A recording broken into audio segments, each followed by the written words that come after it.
Welcome to Generation Sunday. How are we all doing? It's hot outside, but it's nice in here. You guys doing okay? Temperature all right? Oh, there's mumbles.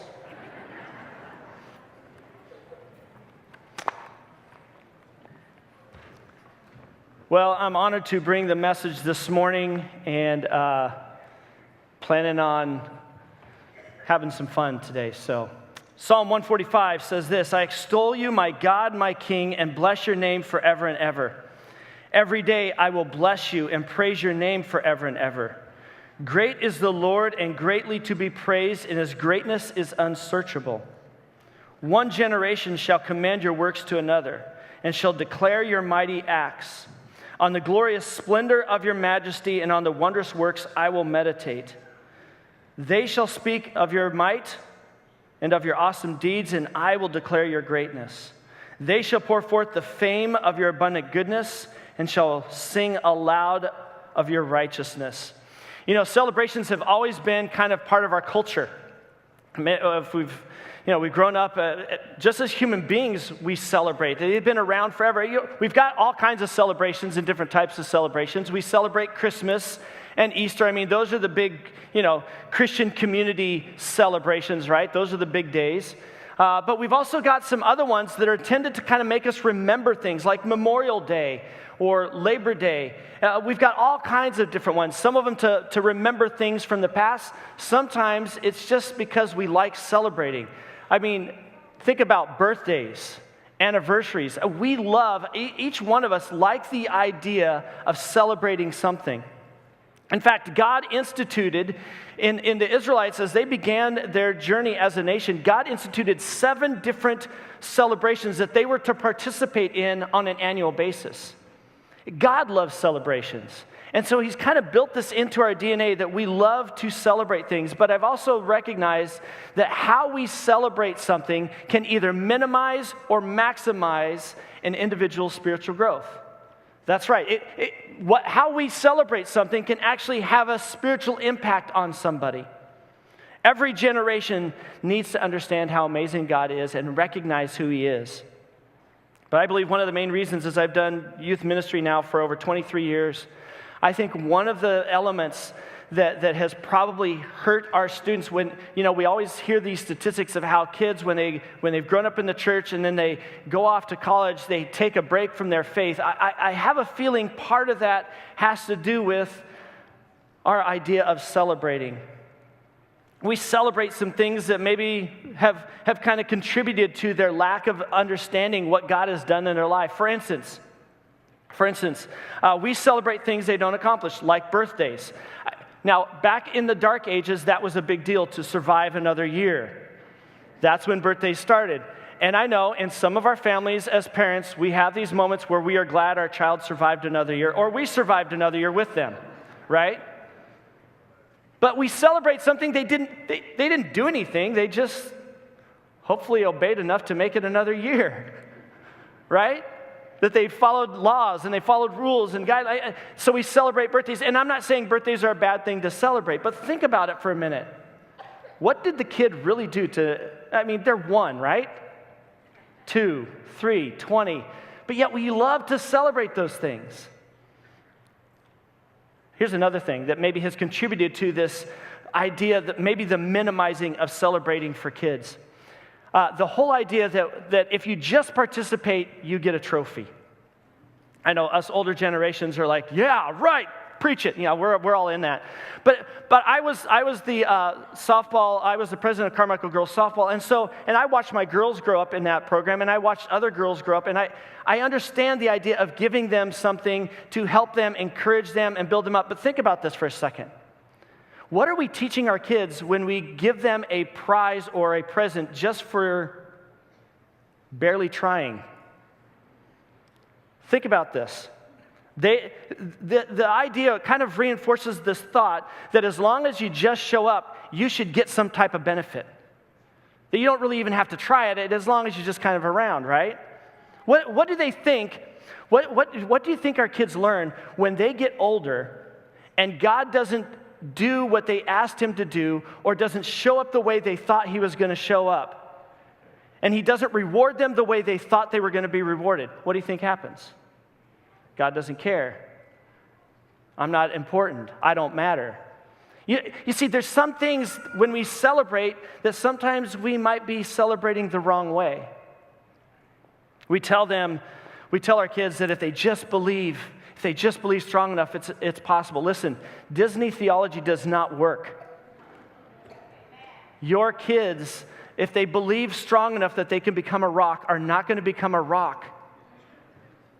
It's just, and at the same time, we want them to try and strive. And so we have this tension, don't we? If we're a parent and we've raised our kids, we have this tension of trying to get our kids to do their best at things. At the same time, we want them to be encouraged that they are doing their best, and that we want to celebrate those things.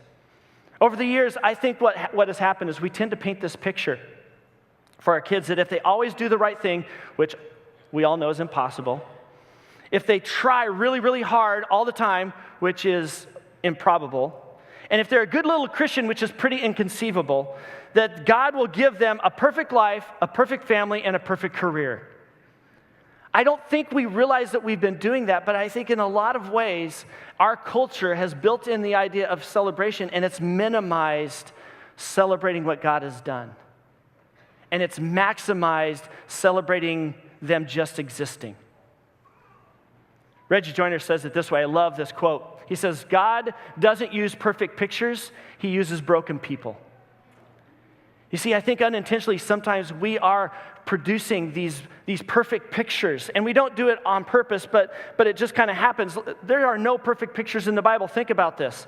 Adam and Eve, right? In the perfect setting in the garden, they sin, and then they're cast out, and then one of their sons kills his brother. Think about David, who we're going to be looking at Psalm 145. He wrote Psalm 145. Think about his life. You know, the young boy who killed Goliath because he believed in God so much, yet later on down the road, he commits adultery and then kills the husband of the woman he committed adultery with, and then his family falls apart and destroys an entire kingdom. Think about the disciples. They just couldn't get anything right. Think about Paul. This guy killed Christians and then became one of the standards, one of the staples, one of the founding fathers of our faith. And he killed Christians. Let me throw this one at you. I don't know if you thought about this.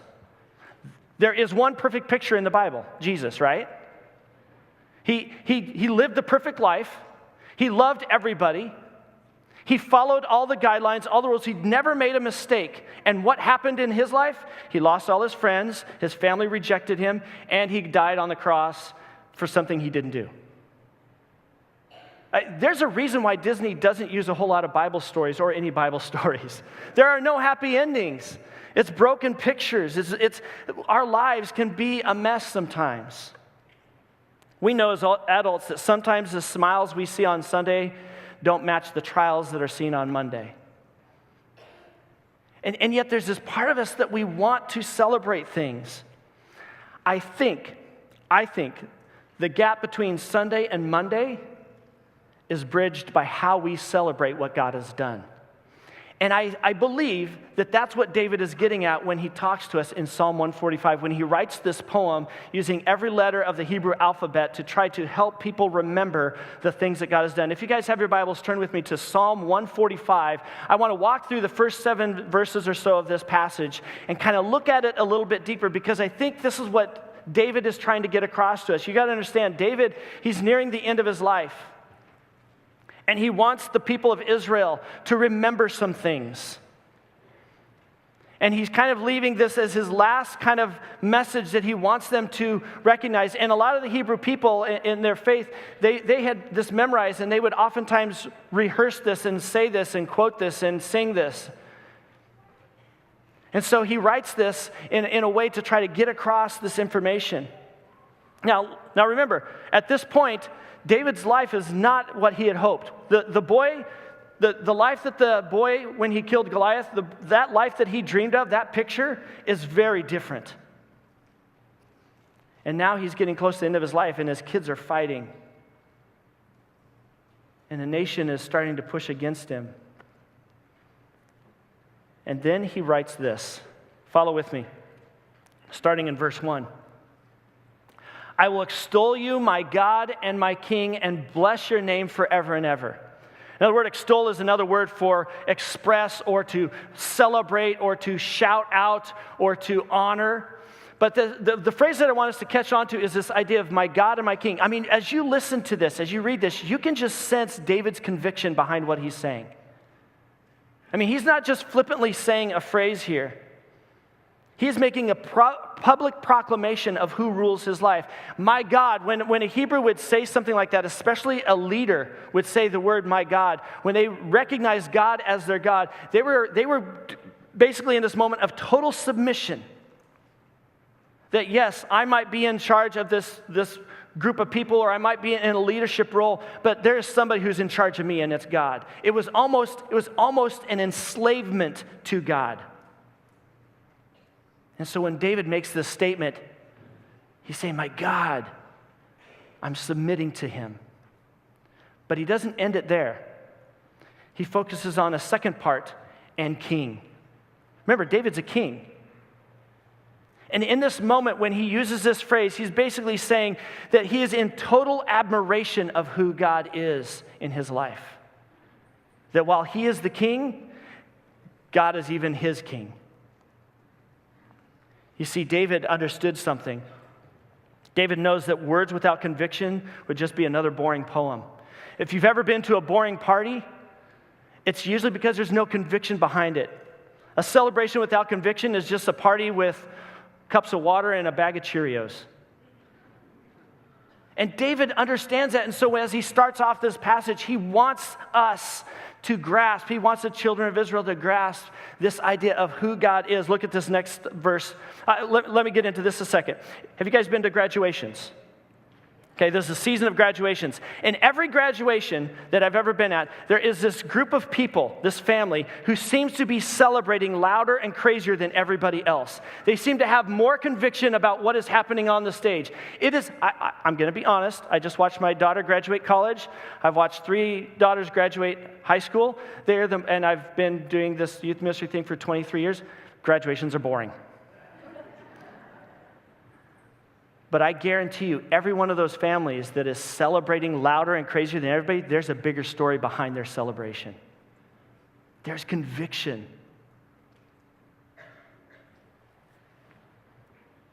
That leads to verse 2. Every day I will bless you and praise your name forever and ever. You see, David, when he says every day, he's making a statement about making some intentionality. That he wants to be consistent about recognizing who God is and what God has done in his life. See, this idea of every day, it takes the focus off of us and puts it onto God and what God is doing and how God is working. And that's not easy.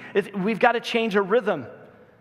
And so what David is basically saying is he says, I want to create a rhythm in my life that every day I am noticing when God is showing up. Every week, Pastor Dan Bryant gets us together. We all get together as a staff, and we pray through the cards, and we do a Bible study together. But every week, Dan Bryant does the same thing. Even though he tells us he's doing something different, he doesn't. It's always the same thing. He asks us one question: how did you see God at work this week? And you know what that forces us to do as a staff? It forces us to think about our week, to look back. It forces us to think about God and what he's done in our lives. And then we have to share it verbally. And what happens, it always happens, as people are sharing these stories, everyone's inspired. And everyone's like, man, God is so good. You see, I think in the midst of being disconnected and all over the place, we've got to find ways to create new rhythms in our life when we recognize God and what he's doing. Because it's when we do that, we realize what matters the most. And we recognize who is really in charge, who really is God and who is King of our lives. Look at the next verse, verse 3. Great is the Lord and greatly to be praised, and his greatness is unsearchable.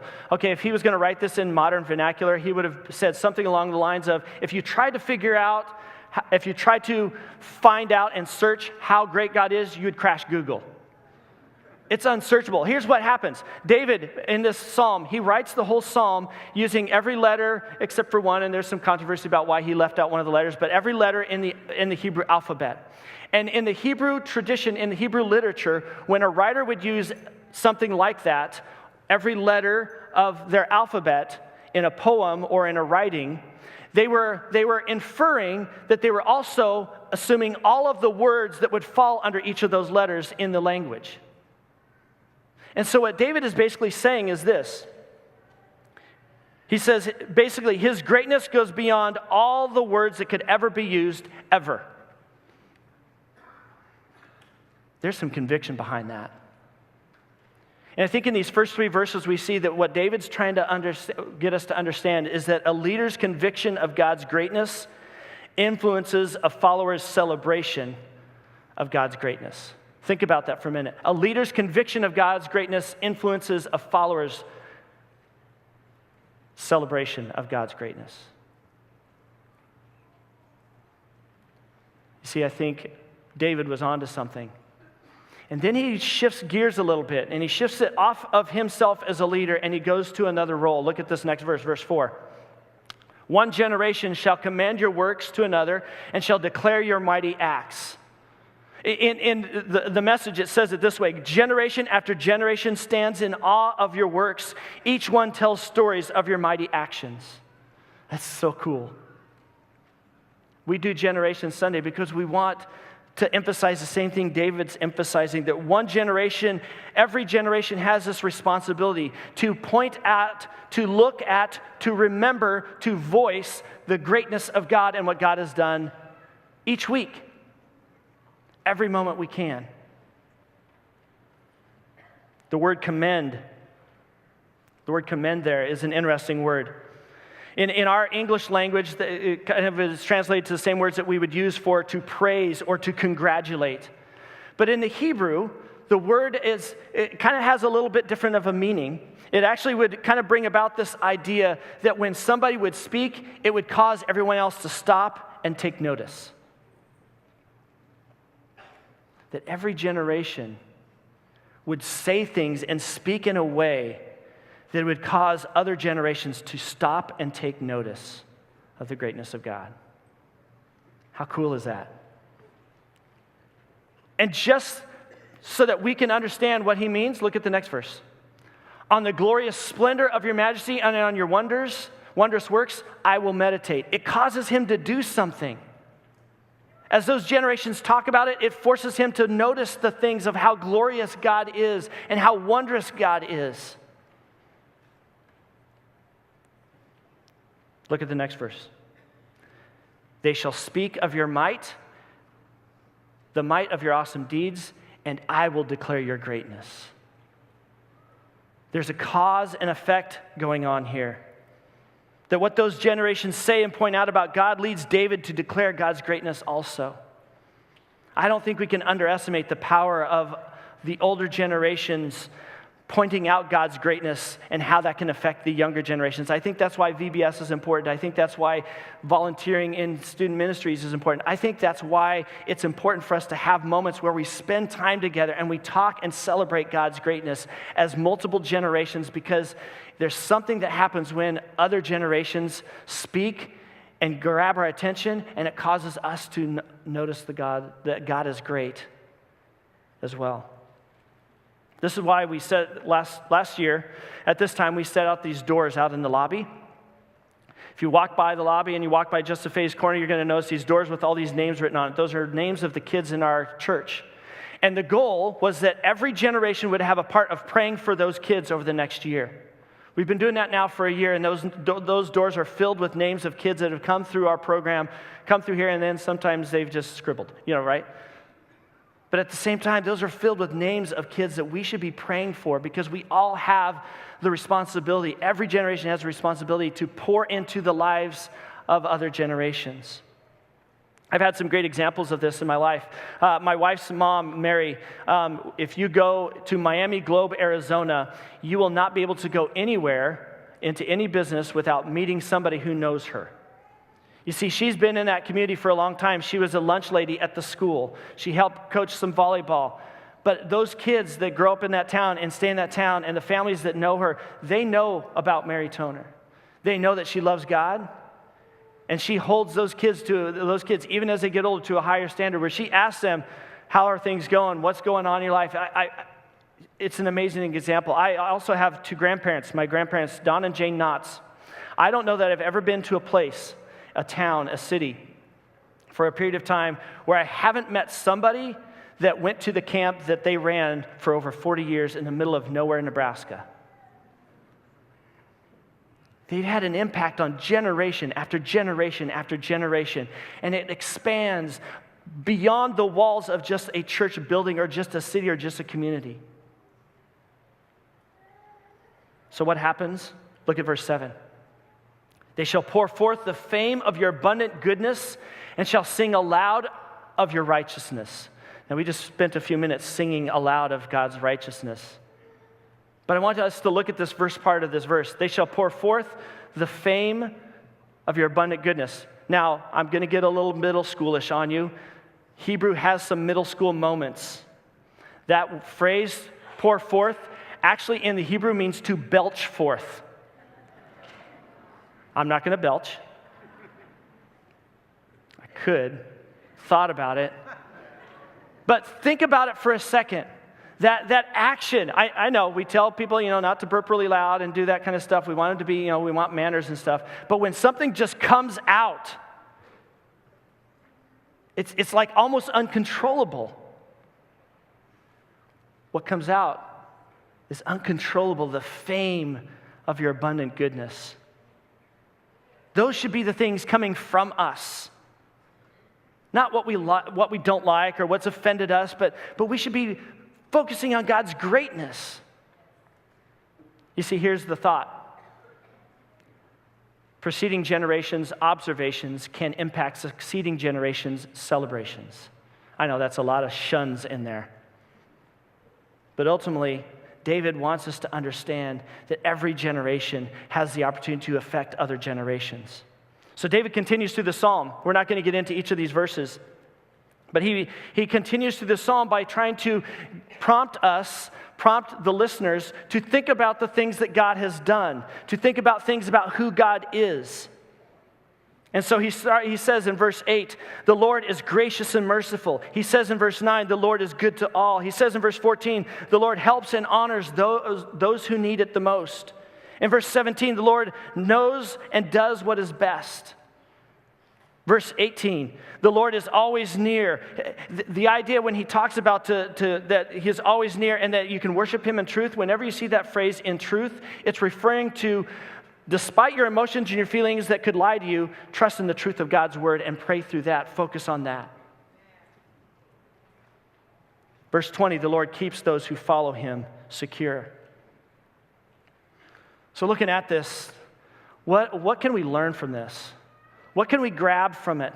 What can we understand? What is David trying to teach us about what it means to celebrate God? Well, let's look at three things here. First, celebrating what God has done matters more than celebrating what we have done. I think we'd all go, oh yeah, that makes complete sense. Good job, Matt. You came up on that on your own. I think we'd all agree with that, right?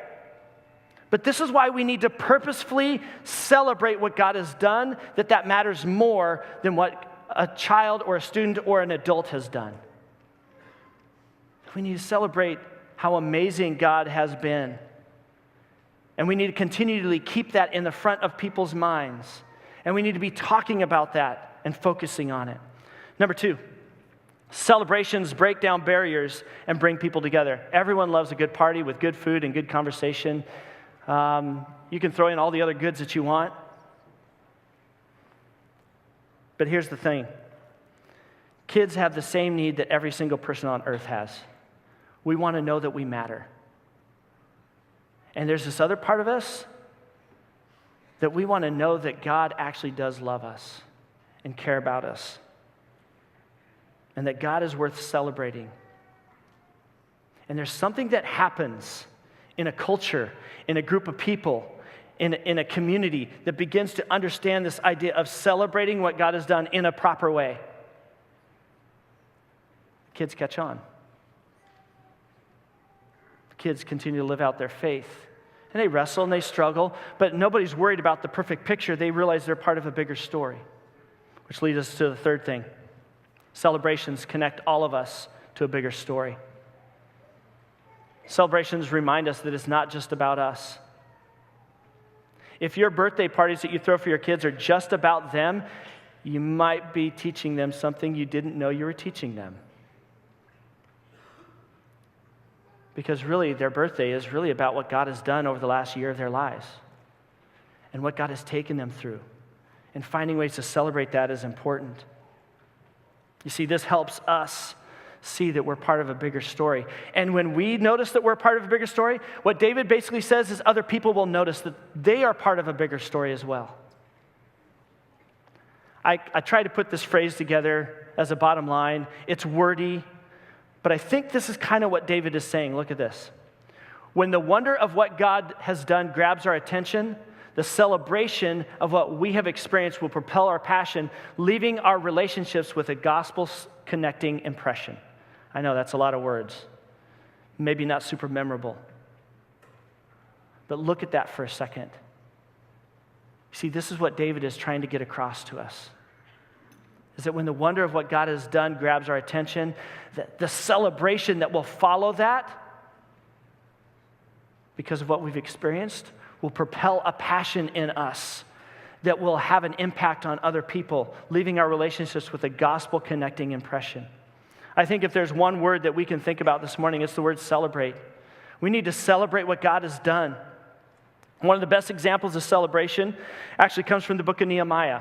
Nehemiah has been put in charge to take a group of the people of Israel out of captivity and back to build the wall around Jerusalem, right? And so Nehemiah is kind of brilliant in how he does this. He says, hey, all families, all the people, wherever your house is, build the wall right there, focus on your wall. Well, what happens after a while is some of the people in the community kind of go, I'm good, not a big deal. I mean, the normal rhythm of life, things have gotten busy, they're trying to function. All of a sudden, some parts of the wall aren't quite getting done quite right. And so some people, they start going, no one's going to attack us, and so they kind of just put it off. Other people start thinking, my section's done. I don't need to worry about Joe. He's got his own section to do. And so they become self-centered. Other people, they kind of become convictionless and like, it's just a wall. What's the big deal? And so Nehemiah does something brilliant. He takes the families and he positions them at the sections of the wall that are the most torn down or the least built up. And he places the families in these gaps. And what happens is those families get a reality check moment. They're like, we want to protect our family. This wall needs to get built. And they start building, and guess what happens with the neighbors? They're like, well, I don't want Joey's kids to be hurt. I love Joey's kids. And so now all of a sudden they're jumping in, and all of a sudden the wall gets done, right? Great moment. It gets done just in time for one of these major celebrations that God has instituted for the Israelites to participate in. But what happens is the celebration goes on, and it's okay, but Nehemiah notices something. It just didn't quite have the normal conviction. Like, there should be something more to this. And so he does something that I think Brian kind of did too today. He grabs these two choirs, massive choirs, and he sends them on from the same spot on the wall, and he says, walk around opposite ways around the wall, and your responsibility is to get everybody else to celebrate with you. And so he sends these people around the wall, and these two choirs go around the wall, and they start celebrating, they start singing, and they start dancing, and they start doing all the celebration stuff. And after a while, some people start joining in. And pretty soon the crowd gets bigger. As they keep going around the wall, it keeps getting bigger and bigger and louder and louder. And one of the most amazing things happens. It becomes so loud, so crazy, so amazing that the surrounding nations and neighbors realize what's happening, and they give glory to who God is. It's an incredible story. You see, Nehemiah recognized that the Hebrews had forgotten how to celebrate what God had done. And so he used the family and celebration to kind of build this bridge between this gap that had been made, not just in the walls, but in what celebration should look like. You see, in our modern day American culture, we have forgotten how to celebrate. because we've forgotten why we celebrate each Sunday. We have become comfortable until something bad happens and we all show up to church, don't we? We've become self-centered. Well, if it doesn't make me happy, if I don't like this, or if I'm not entertained, I'm not going to go. And we've kind of become convictionless. We almost feel like what happens on Sunday doesn't really matter. Our ideas of celebration are misguided. We celebrate the things that really don't matter. They become twisted. I mean, think about how the media portrays celebration. It usually has anything to do with being drunk, high, sex, or whatever freedom looks like to you. You do whatever you want to do and have fun with it. And it's twisted, our idea of celebration. And ultimately, I think sometimes our celebrations make people feel marginalized. You're either invited or you're not. Have you ever been at a restaurant when they start singing happy birthday to somebody? And in some restaurants, there's something behind it that causes everybody else to jump in and do it. And at other restaurants, you're just like, will they please just shut up? I kind of want to be one of those restaurants when we start singing, everyone wants to join in. Our celebrations as a church should be something that when the neighbors notice it, they notice. And they want to know what's happening. And they want to join in. See, there are those today who didn't show up this morning. And there's various reasons. Some people had something very important going on. But I do know that there are many people who didn't show up this morning because there's only one service. Or they didn't feel like there was something for their kids. Or maybe it was 98 degrees outside. Heaven forbid we have to get in a car and drive to a church. That would be really tough. It's too hot outside. It's really hot. I also know that some people don't come when Craig's not speaking. I know. It's okay. I'm a big boy. I can handle it. Some people think I'm Craig sometimes, and that's fine too. Sometimes people don't come because they just need us time. Sometimes people don't come because they don't like barbecues. Well, they don't need to come. But ultimately, I think sometimes we kind of portray things in a way and we forget what Sunday morning is about. Here's the thing. I believe our current culture needs Sunday mornings. It is incredibly important that we, every week, come together, celebrate, and remember what God has done. There are so many things pulling at our attention and our minds, and they're pulling at our kids, and they're pulling at our families. There are so many other gods that the media, that the culture wants us to worship above God. Here's the thing. Every single one of us in this room, every single person on earth is being discipled by somebody.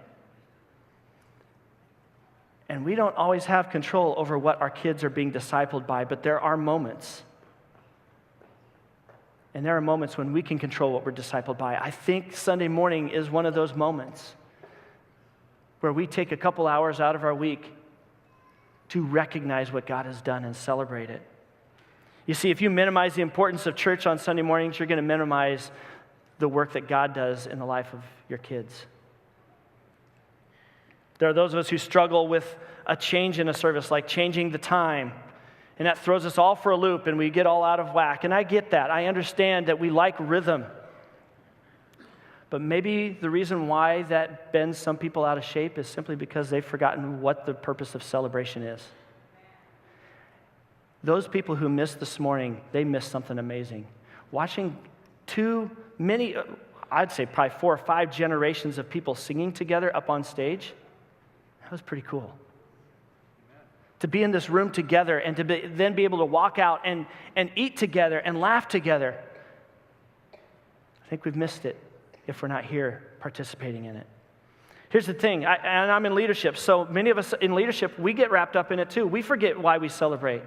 We get wrapped up in the program, we get wrapped up in the message, or we get wrapped up in trying to make sure the music is just right, the lights are just right, and we try to avoid that, but honestly, I can honestly say this for myself, that there are many times that I get wrapped up in all of those things. And it becomes about those things, and we miss the secret sauce of what Sunday morning is about. It's about celebrating what God has done. The idea of church I grew up in this environment. I grew up in this culture that I was always told we need to teach kids how to do church. Okay, I'm going to tell you something that I've never told anybody publicly. And it's going to sound like I'm contradicting myself, but your kids are not going to learn anything by sitting in church if there's no conviction behind what's being said, talked about, or conviction in your life about how amazing God is. You see, just sitting in church is just knowledge. You're just gaining knowledge. It just becomes trivia without conviction. Every generation needs to understand that what happens on Sunday is important. But I want you to write something down. It's not going to be up on the screen. I want you to remember this. I want you to think about this. That we need to intentionally, every generation needs to intentionally celebrate what God has done, because that bridges a gap between the smiles on Sunday and the trials on Monday. So here's what I want you to write down. The secret of celebration on Sunday begins with what happens at home on Monday. If you want Sundays to be deeper, more impactful for you and your family, your neighborhood, your friends, start noticing how God is starting to work on Monday. Nothing matters more than to start to notice how God is at work in our lives during the week. Remind your kids, hear their stories, talk about it. Talk about it with your friends, your coworkers. Celebrate it, write it down, talk about it. If there's one thing I can tell you to do as you walk away this morning, as we wrap up this morning and we get ready to celebrate together, celebrate what God has done. That's it. If there's one thing I want you to remember, celebrate what God has done. There's a couple ways of doing it. You can write it down. Maybe you want to create a home journal or a family journal of where you write the stories of when God shows up in your lives and in your kids' lives and in your family's lives and your grandkids' lives. Maybe you want to create the sticky notes, special sticky notes that you put them on the refrigerator, and when God shows up, you write a quick note and put it on the refrigerator and you leave them up throughout the year. Maybe you want to get really crazy and you want to write on your front door those moments when God shows up so that every time your kids or you walk out of the house, that's the last thing you see before you walk out the door, is what God has been doing. Write it down. But the second thing is, talk about it. Share it. Talk about it with your family. Take those moments, create a new rhythm in your life where you stop and you go, what has God been doing? And you share it with your family, you share it with your coworkers, your classmates. And ultimately, if you don't have any of those things, do exactly what David did and share it with God. God already knows what he's doing. But sometimes we need to verbalize what we're noticing about who God is, because it creates something inside of us. It encourages people around us, and it inspires people to see how amazing God is.